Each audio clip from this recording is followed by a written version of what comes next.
Rao Bahadur movie సూపర్గా ఉంది.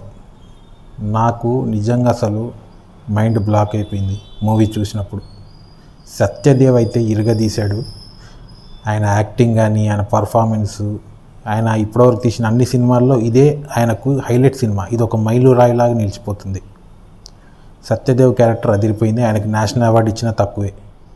వెంకటేష్ మహా డైరెక్టర్ సినిమాని బాగా తీశాడు. సూపర్గా ఉంది మూవీ. సాంగ్స్ బాగున్నాయి, బ్యాక్గ్రౌండ్ స్కోర్ బాగుంది. సో సినిమా వచ్చేసి మనకి హీరో సత్యదేవ్ క్యారెక్టరుకి ఒక రోగం ఉంటుంది, ఒక జబ్బు ఉంటుంది. ఆ జబ్బు ఉంటే యాక్చువల్లీ ఆయన చచ్చిపోవాలి కానీ బతుకుతాడు అనమాట. ఏదో విధంగా అట్ చేసి బతుకుతూ ఉంటాడు. చచ్చిపోవాల్సిన క్యారెక్టరు బతికిపోతాడు అనమాట, బతుకుతూ అలా ఉంటుంది. సో సినిమాకి మెయిన్ వచ్చి అనుమానం.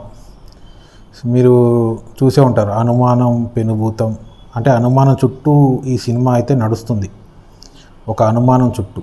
ఇంకా సత్యదేవ్ ఫ్రెండ్గా యాక్ట్ చేసిన ఆ డాక్టర్ కూడా సూపర్గా యాక్ట్ చేశాడు మూవీలో. ఇంకా మనకి సినిమా అంతా కూడా ఎక్కడ బోర్ కొట్టదు.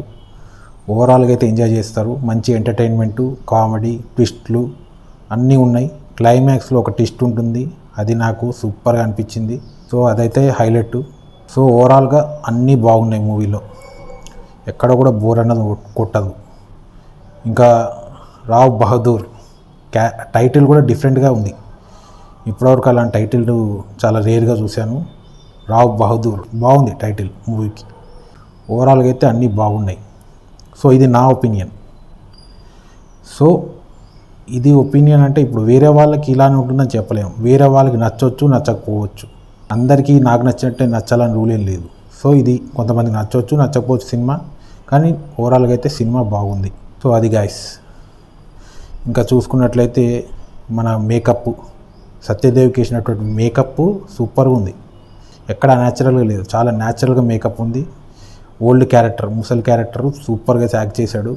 యంగ్ క్యారెక్టర్ కూడా చాలా బాగుంది. సో ఆ లుక్, ఇది అన్నీ కూడా బాగున్నాయి.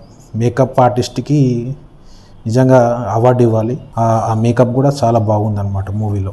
సో అది ఓవరాల్గా అయితే ఫైన్. మూవీని అయితే మిస్ కాకుండా చూడండి.